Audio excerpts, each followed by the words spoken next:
The mirror reflects only what we allow ourselves to see. Many of us look at our reflection each morning, noticing the superficial, a new wrinkle, disheveled hair, tired eyes.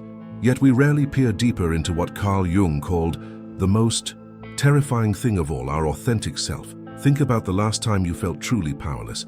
Perhaps it was during a disagreement where your voice seemed to evaporate, or when faced with a challenge that appeared insurmountable. That sensation, that tightness in your chest, the heaviness in your limbs, isn't actually powerlessness. It's your potential power in disguise, waiting beneath layers of self-doubt that have accumulated like sediment over the years. Jung observed that until you make the unconscious conscious, it will direct your life and you will call it fate. This profound insight reveals why so many Americans feel trapped in cycles of limitation.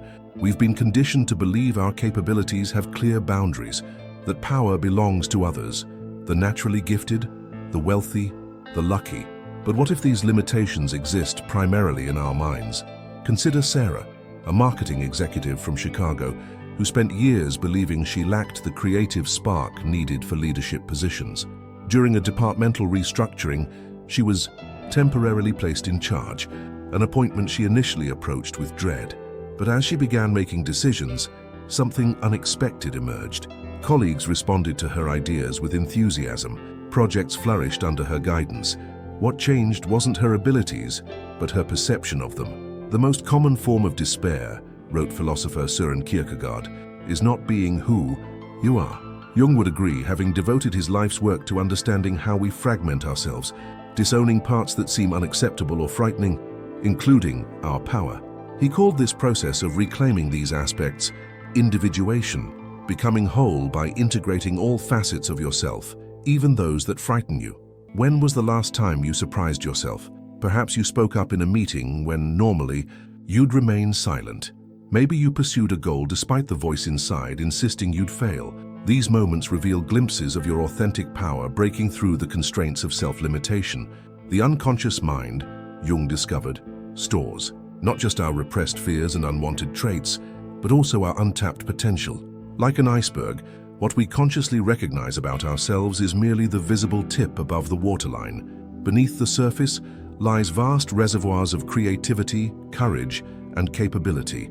American culture celebrates the self-made individual, yet rarely acknowledges how our beliefs about ourselves are shaped by family patterns, education, media, and social expectations. These external voices become internalized, forming what Jung termed the persona, the face we present to the world, often at the expense of our deeper truth. The privilege of a lifetime, Jung wrote, is to become who you truly are. This journey begins with recognizing the difference between who you've been told you are and who you might actually be when freed from these narratives. Ask yourself, what beliefs about your capabilities have you inherited rather than consciously chosen? Perhaps you've accepted that you're not a math person, too sensitive for leadership, or not creative enough, labels that may have originated outside yourself but now limit you from within. The psychological shadow, another key Jungian concept, contains not only the negative traits we deny in ourselves, but also positive qualities too threatening to acknowledge. Many people fear their own power more than their weakness.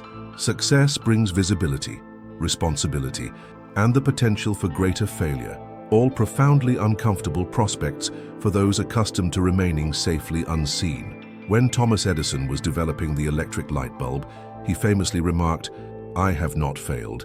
I've just found 10,000 ways that won't work." This perspective illustrates what Jung might recognize as integration of the shadow, embracing both success and failure as necessary aspects of the same journey rather than moral judgments on one's worth. The collective unconscious Jung discovered contains archetypal patterns that appear across cultures and throughout history. The hero's journey speaks to transformation through challenge. The magician represents mastery and personal power. These aren't mythological fantasies, but psychological realities embedded within each of us, waiting to be awakened. The question isn't whether you possess power, but whether you'll permit yourself to acknowledge and embody it. As Jung noted, the shoe that fits one person pinches another. There is no recipe for living that suits all cases. Your expression of personal power won't mirror anyone else's. It emerges from your unique combination of strengths, values, wounds, and wisdom, What dreams have you abandoned because they seemed too ambitious? What version of yourself seems too magnificent to claim? These questions point toward your genuine power, obscured behind the veil of self-doubt. The ancient alchemists, whom Jung studied extensively, weren't merely attempting to transform lead into gold. They were unknowingly engaged in a profound metaphor for psychological transformation. What appears worthless can become precious. What seems broken can become whole. This alchemical process doesn't require rare elements or mystical incantations. It requires something far more challenging: honest self-examination and the courage to change from within. There is no coming to consciousness without pain, Jung wrote. This unavoidable truth explains why many of us resist our own evolution. We've constructed elaborate defenses against discomfort, creating what psychologists call comfort zones, those familiar territories of thought and behavior where we feel safe if not fully alive. Yet true power emerges only when we venture beyond these self-imposed boundaries. Consider Michael, a software engineer from Boston who spent 15 years in a career that provided financial security but left him emotionally depleted. His colleagues viewed him as successful, yet each Sunday evening brought a familiar dread. During a company restructuring, he was offered a severance package. What initially felt like catastrophe became an unexpected doorway. 6 months later, he had launched a small educational technology startup focusing on environmental science. His long-abandoned passion from college. The greatest and most important problems of life, Jung observed, are all fundamentally insoluble. They can never be solved, but only outgrown. Michael couldn't solve his discontent through logical analysis or incremental adjustments. The transformation required wasn't of his circumstances, but of his relationship to himself, recognizing that his fear of uncertainty had imprisoned him more effectively than any external force. American culture often emphasizes external markers of transformation: the promotion, the relationship, the physical makeover. Jung's psychology points inward instead, toward the subtle yet profound shifts in consciousness that precede lasting change. Before Michael could reinvent his career, he needed to reimagine his identity, to see himself as something more than the roles he had performed and the expectations he had fulfilled. What aspects of yourself have you outgrown but continue to maintain out of habit or fear? Perhaps you're still playing small in relationships, still avoiding creative risks, still defining yourself by old wounds or outdated narratives. These patterns persist, not because they serve you, but because they're familiar. As Jung noted, "I am not what happened to me. I am what I choose to become." The psyche naturally moves toward wholeness, what Jung called the self with a capital S, to distinguish it from our ordinary ego consciousness. This self represents our complete potential, including both the aspects we readily acknowledge and those we've disowned. The journey toward psychological wholeness involves recognizing projections, those qualities we attribute to others while failing to see them in ourselves. Lisa, a management consultant from Austin, consistently attracted critical, demanding bosses. In therapy, she realized she was projecting her own internal perfectionist onto authority figures, then reacting to this projection with resentment. As she began acknowledging and integrating her perfectionism, recognizing both its gifts and limitations, her external relationships transformed accordingly. She hadn't changed her workplace, she had changed her perception. Everything that irritates us about others, Jung observed, can lead us to an understanding of ourselves. This insight offers a practical tool for self-development. Our strongest emotional reactions, whether positive or negative, reveal unacknowledged aspects of our own psyche. The colleague whose confidence infuriates you may mirror your disowned ambition. The friend whose vulnerability touches you may reflect qualities you've denied in yourself. In today's achievement-oriented American landscape, we rarely provide space for the necessary psychological death that precedes rebirth. Ancient cultures understood this pattern, incorporating rites of passage that symbolically enacted the death of old identities to make way for new ones. Without these containers for transformation, we often remain stuck in outdated versions of ourselves, sensing the possibility of change, but lacking the psychological framework to achieve it. Jung recognized that meaningful transformation isn't a straight path but a spiral, returning us to familiar challenges with new awareness. The executive who masters work-life balance may later face the same struggle in a different form. The artist who overcomes creative blocks may encounter them again at a deeper level.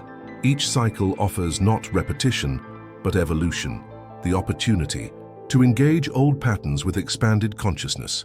Your vision will become clear, Jung wrote, only when you can look into your own heart. Who looks outside dreams, who looks inside awakes.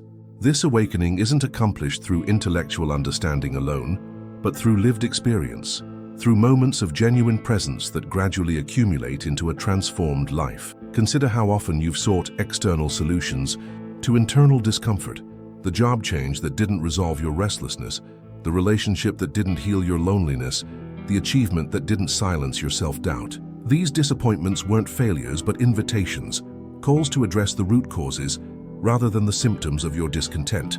The pandemic forced many Americans into unexpected confrontation with themselves. Stripped of normal routines and distractions, they faced questions long deferred. Am I living authentically? Does my work reflect my values? What matters most when external validations are removed? This collective moment of introspection triggered what many therapists now call the Great Reassessment, a widespread reconsideration of priorities and possibilities.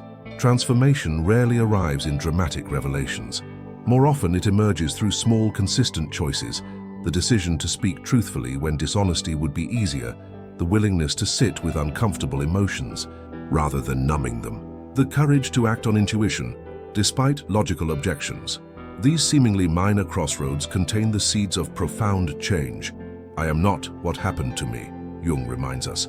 I am what I choose to become. This simple statement contains revolutionary power, the recognition that while we cannot control all circumstances, we retain the ultimate freedom, choosing our response. The parent who broke generational patterns of emotional unavailability, the entrepreneur who transformed personal trauma into service to others, the artist who channeled grief into creation, all demonstrate this essential human capacity for self-authorship. The alchemical vessel in which transformation occurs isn't external but internal, the contained space of conscious awareness where difficult emotions and contradictory aspects of self can be held without immediate reaction. Developing this psychological container requires practice. Meditation, journaling, therapy, artistic expression, or any discipline that expands your capacity to be present with yourself as you are, not as you wish to be. What version of yourself is struggling to emerge? What outdated self-conception needs to dissolve to make space for something more authentic?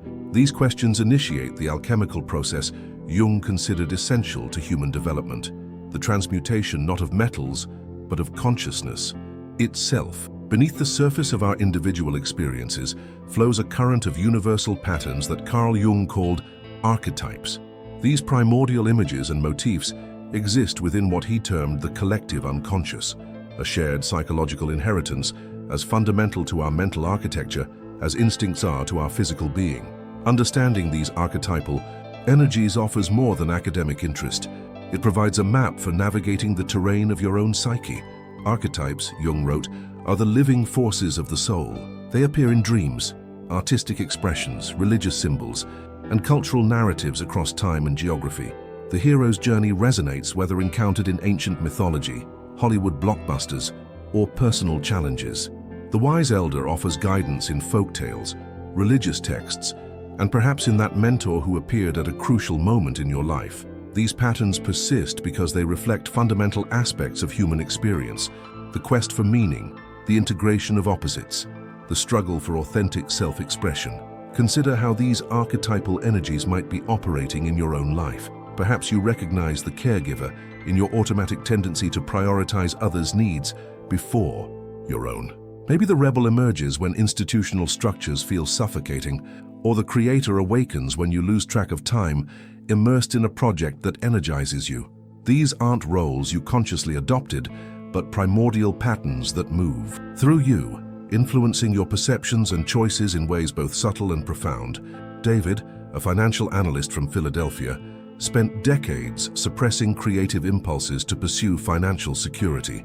In his late 40s, he began experiencing recurring dreams of underwater caves containing luminous objects. In therapy, he recognized these images as his psyche's attempt to communicate the buried treasure of his creative potential. The seeker and creator archetypes were emerging from his unconscious, demanding integration into his conscious identity. This recognition catalyzed changes that eventually led him to establish a community arts program, while maintaining his financial expertise, not abandoning one aspect for another, but expanding his self-concept to embrace seemingly contradictory elements. The privilege of a lifetime, Jung observed, is to become who you truly are. This becoming involves recognizing which archetypal energies naturally express through you and which remain underdeveloped. The executive who masterfully embodies the ruler in professional context might struggle to access the vulnerability of the lover in intimate relationships. The teacher who channels the sage with students might need to cultivate the jester's playfulness to maintain psychological balance. American culture tends to valorize certain archetypes while devaluing others. The hero, with its emphasis on individual achievement and conquest of obstacles, receives particular celebration. The caregiver, especially for women, becomes an expected default rather than a conscious choice.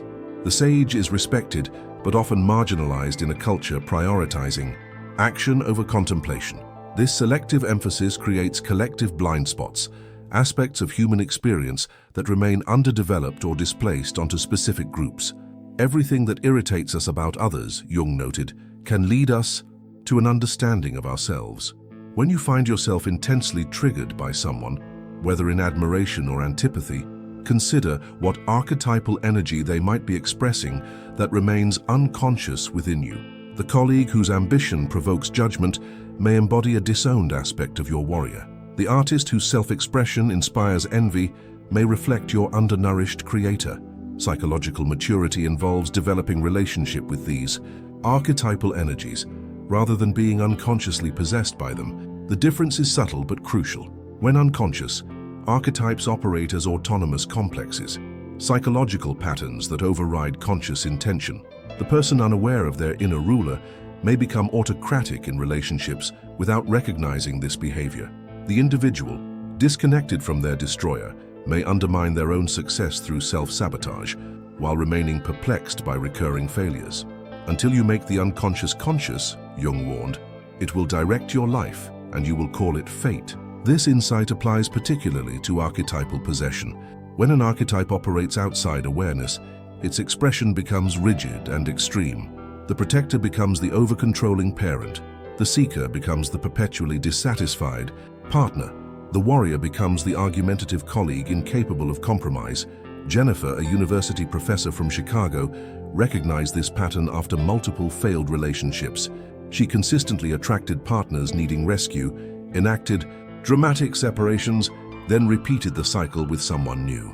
In dream analysis, she encountered powerful images of an enchantress figure, representations of her unconscious identification with the lover-enchantress archetype in its unintegrated form. As she developed conscious relationship with this energy, she could express its gifts of passion and connectedness without being swept away by its shadow aspects of emotional volatility and dependency. The concept of the shadow represents another essential element of Jung's archetypal psychology. Each archetypal energy contains both constructive and destructive potentials. The shadow isn't inherently negative, but becomes problematic when denied or projected.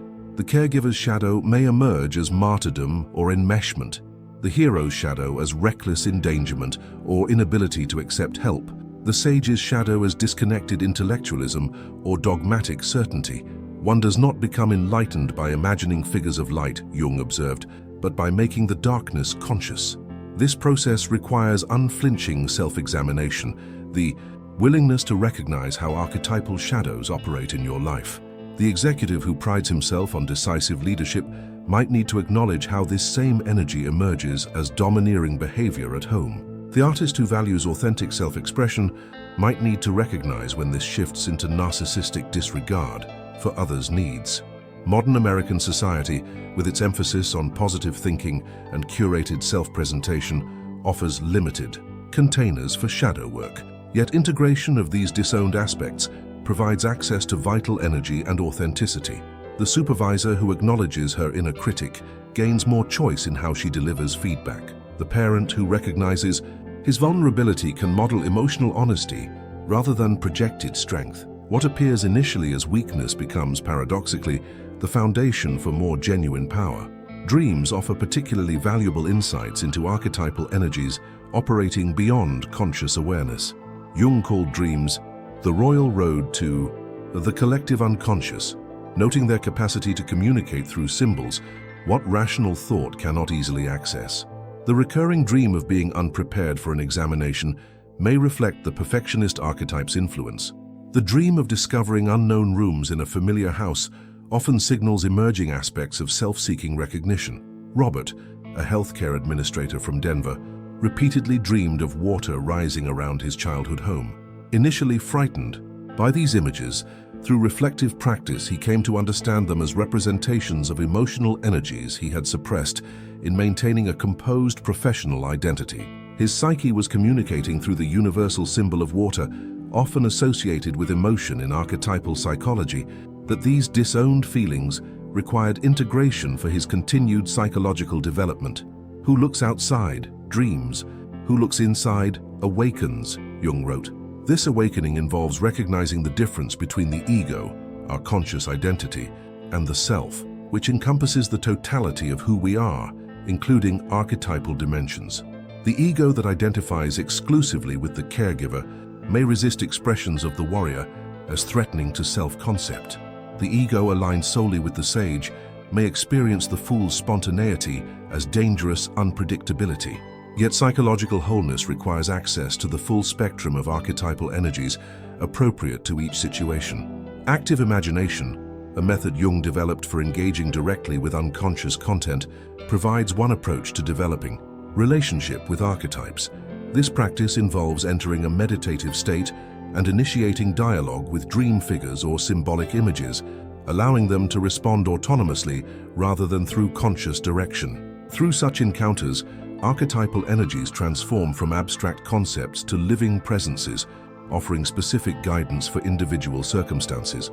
In practice, archetypal awareness creates psychological flexibility, the capacity to draw upon different energies as situations require. The effective parent accesses the nurturing caregiver when children need comfort, the boundary-setting ruler when discipline is necessary, and the playful jester when connection through joy becomes essential.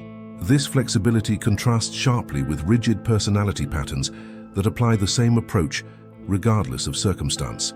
Contemporary research in neuroscience offers intriguing parallels to Jung's archetypal theory. Studies of neural networks suggest that certain emotional and behavioral patterns may indeed be pre-wired into human brain structure. The universal fear response to specific threats, the widespread recognition of particular facial expressions across cultures, and the consistent developmental stages observed in children worldwide all suggest inherited psychological structures, similar to what Jung proposed as the collective unconscious. Man's task, Jung believed, is to become conscious of the contents that press upward from the unconscious. This consciousness doesn't involve controlling archetypal energies, but establishing relationship with them, recognizing their autonomous nature while developing the capacity to channel their expression constructively.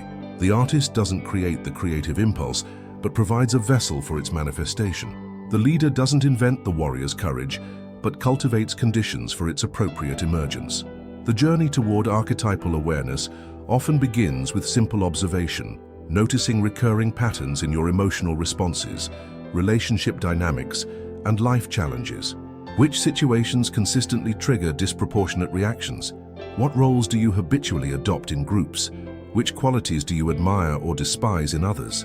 These patterns often reveal the archetypal energies seeking expression or integration in your life. Your vision will become clear, Jung wrote, only when you can look into your own heart. This clarity emerges gradually through consistent self-reflection, creating space between immediate reactions and habitual responses. The supervisor who pauses before automatically criticizing recognizes a choice point between expressing the judge or the mentor. The parent triggered by a teenager's independence can distinguish between appropriate protective concerns and activation of their own abandonment wounds. As you develop this awareness, you may notice that certain life transitions naturally evoke specific archetypal energies. Midlife often awakens previously dormant aspects of self. The corporate executive discovers artistic talents. The dedicated parent recognizes neglected ambitions. Retirement frequently triggers confrontation with the elder archetype and its questions of legacy and meaning. These transitions, while potentially disorienting, offer opportunities for psychological expansion, the integration of previously unexpressed dimensions of your full humanity. I am not what happened to me, Jung reminds us. I am what I choose to become.